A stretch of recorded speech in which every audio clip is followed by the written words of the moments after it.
Hi, I will be presenting the paper Security Analysis of Emerging Smart Home Applications by Erlens Fernandez, Jeon Jung, and Atul Prakash. This paper was presented in the 2016 IEEE Symposium on Security and Privacy. Smart home technology has evolved beyond basic convenience functionality like automatically controlled lights and door openers to provide several tangible benefits. This has provided users with the possibility to control and monitor their appliances, such as oven, fridge, aircon, almost everything. And they can even do that remotely when they are away from home. Today, smart home technology has entered every aspect of our life, from automatic lights and door openers, water flow sensors and smart meters, to IP-enabled cameras and motion sensors, as well as connected door locks that offer control of home security. In their early versions, smart home systems had complicated device setup procedures and were limited to do-it-yourself enthusiasts. Recently, however, several companies have changed the game by developing systems that are easy for standard users to set up and by providing a programming framework for the third-party developers to build apps to communicate with the smart devices, and they can also add smart functionalities. There are several competitors in this market, including Samsung's SmartThings, Apple's HomeKit, Vera Control's Vera 3, and Google's Weave, among others. While these frameworks provide great benefits to users such as saving time and money, they can also expose users to a significant security risks. For example, attackers can target a connected door lock to plant hidden access codes. They can also target a smart oven to cause a fire at the victim's home. Against this background, what the paper tries to do is to answer a rather important research question. In what ways are emerging programmable smart homes vulnerable to attacks? And what do these attacks entail? To answer this question, the author undergo an in-depth empirical security analysis of one such emerging smart home programming platform, which is Samsung-owned SmartThings. The authors choose Samsung SmartThings since it has the largest number of apps among currently available smart home platforms, and because it supports a broad range of devices including motion sensors, fire alarms, and door locks. To accomplish this analysis, the authors perform security analysis that is twofold. First, they perform the security analysis based on 5 different criteria.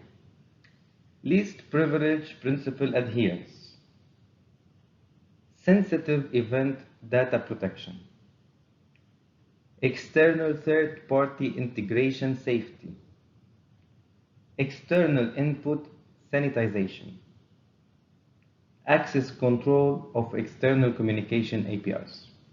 I will explain these in more details later. Second, the authors propose 4 proof-of-concept attacks. Backdoor backdoor pin code injection attack, door lock pin code snooping attack, disabling vacation mode attack, and fake alarm attack. In terms of related literature, one can think of this paper as being related to 3 strands of the literature. The first strand is related to smart home security. Denning, 2013, outlined a set of emergent threats to smart homes due to the swift and steady introduction of smart devices, and they discussed the structure of attacks that include data destruction, illegal physical entry, and privacy violations. Thus, while this paper is not the first to recognize security risks in smart homes, they are the first to study the security properties of such applications. Furthermore, Previous studies have focused on device security as in Fisher 2015, Hasselda 2015, Oluwafemi 2013, and 2013. Meanwhile, the paper at hand studies applications and associated attacks on a smart home programming platform that are independent of the specific devices in use. Also, other studies focus on the protocol followed and have demonstrated flaws in ZigBee and Z-Wave protocol implementations for smart home devices. In contrast, this paper demonstrates design flaws in the programming framework used in remote attacks that are independent of the protocol used.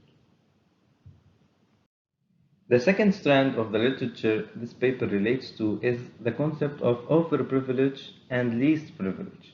For instance, Felt 2012 conduct a market-scale overprivilege analysis for Android apps and determined that 1/3 of 940 apps were overprivileged, citing developer confusion as one prime factor for overprivileged Android apps.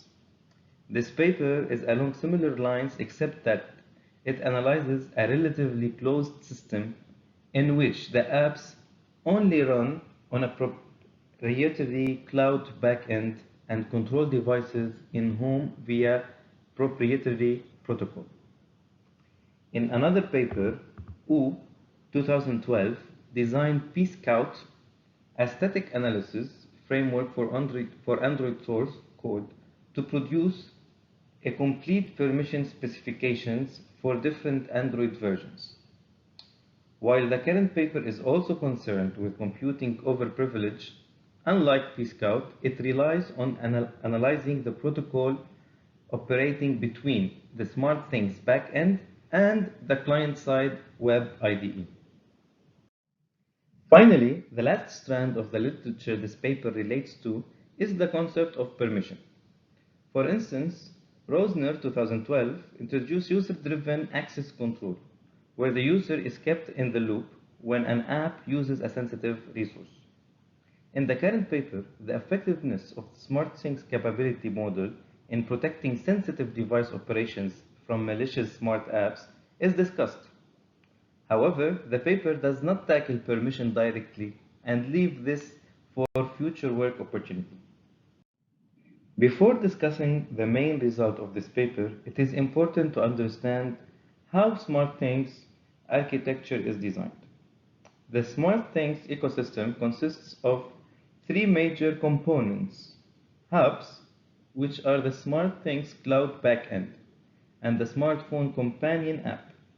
Each hub, purchased by a user, supports multiple radio protocols including Z-Wave, ZigBee, and Wi-Fi to interact with physical users' smart devices. Users manage their hubs' associate devices with the hubs and install smart apps from an app store using their smartphone companion app. The cloud backend runs smart apps. The cloud backend also runs smart devices, which are software wrappers for physical devices in users' home. The companion app, hubs, and the backend communicate over proprietary SSL-protected protocol.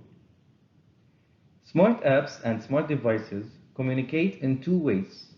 First, smart apps can invoke operations on smart devices via method calls, for example, to lock a door. Second, smart apps can subscribe to events that smart devices can generate. A smart app can send SMS and make network calls using SmartThings APIs. Smart devices can then communicate with the hub over proprietary protocol.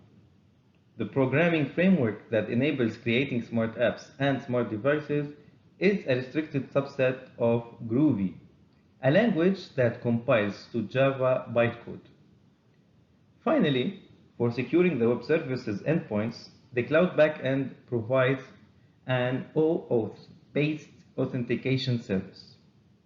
A smart app choosing to provide web services is registered with the cloud backend and is issued two 128-bit random values, a client ID and client secret.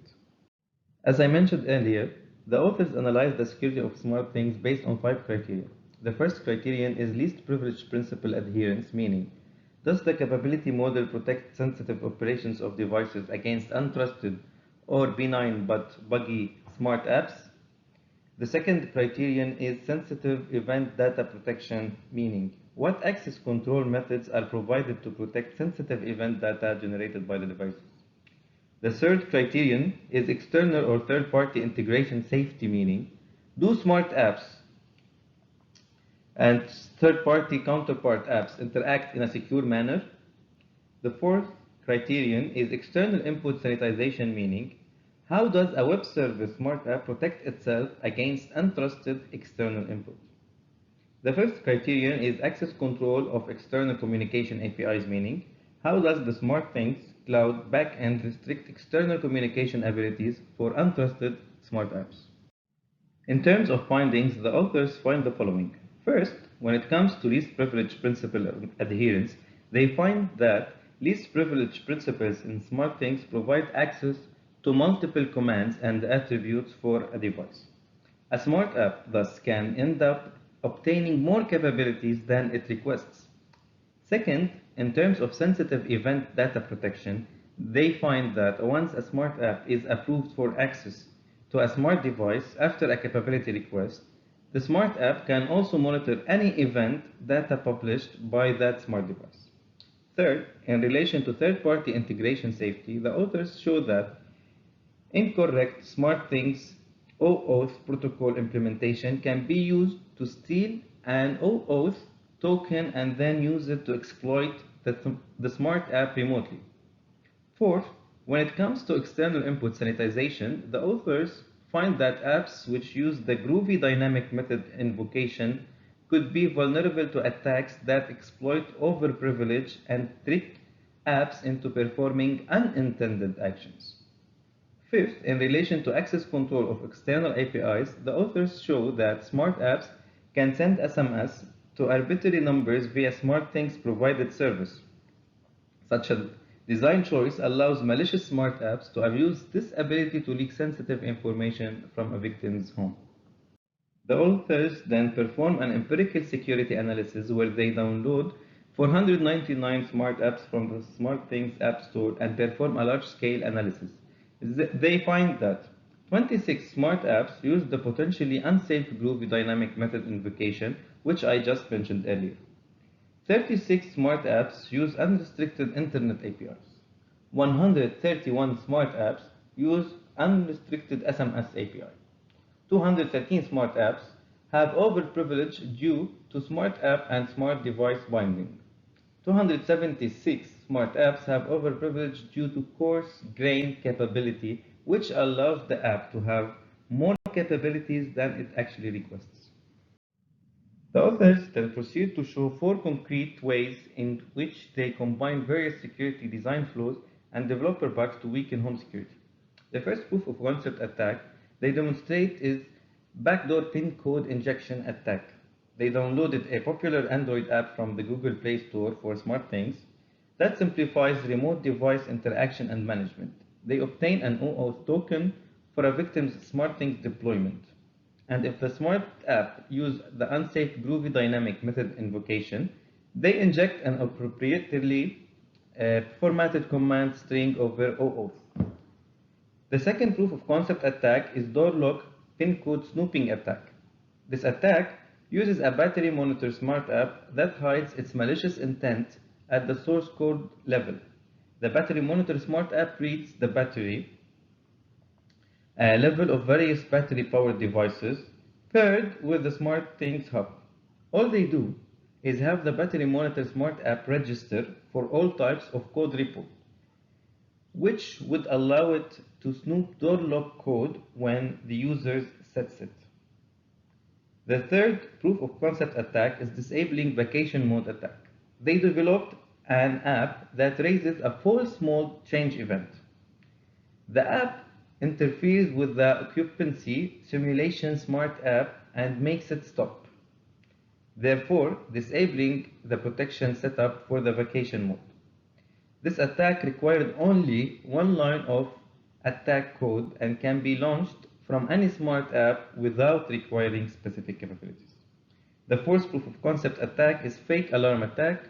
They downloaded an alarm panel smart app from the App Store. The alarm panel app requests the user to authorize carbon monoxide detectors, siren alarm devices, motion sensors, and water sensors. They write an attack smart app that raises a fake physical device event for the carbon monoxide detector, causing the alarm panel to sound the siren alarm. It is noteworthy the second, third, and fourth attacks require the user to actually download the attack smart apps the authors developed. To critically evaluate the paper, we believe the paper has several strength points which are worth mentioning. First, one main strength of paper lies in its novelty. There is little or no prior research which investigated the security of the programming framework of smart home apps or apps themselves. Second, the authors have built new security analysis tools tailored for smart things and made them available for public. Third, the empirical analysis that the authors performed spans a large dataset of smart apps and smart devices, which renders the results reliable. In terms of weaknesses, the paper has three main weaknesses which open avenues for future research. First, the findings and statistical tools developed are vendor specific and cannot be applied to other smart home technologies. Second, 3 of the 4 proof of concept attacks rely on users being convinced to an attack smart app, which may be a strong assumption. Third, the analysis treats security threat in all apps as symmetric. However, security breach in an open control app is much riskier than a breach in automated light apps. Thus, classification and severity of risks must be considered. In conclusion, the authors of this paper performed an empirical security evaluation of the popular SmartThings framework for programmable smart homes. They find that over 55% of existing smart apps did not use all the rights to device operations requested. The authors were able to steal lock-pin codes, disable a vacation mode smart app, and cause fake fire alarms, all without requiring smart apps to have capabilities to carry out these operations and without physical access to the home. The work opens avenues for future research, including further work on proof of concept attacks that do not require users to download attack apps, as well as the security analysis of other smart home platforms, including Apple HomeKit, Google's Weave, and Vera Control's Vera 3. Finally, I would like to end the presentation with this comic showing the importance of smart home security so that users won't be left out. Thanks for listening and stay safe.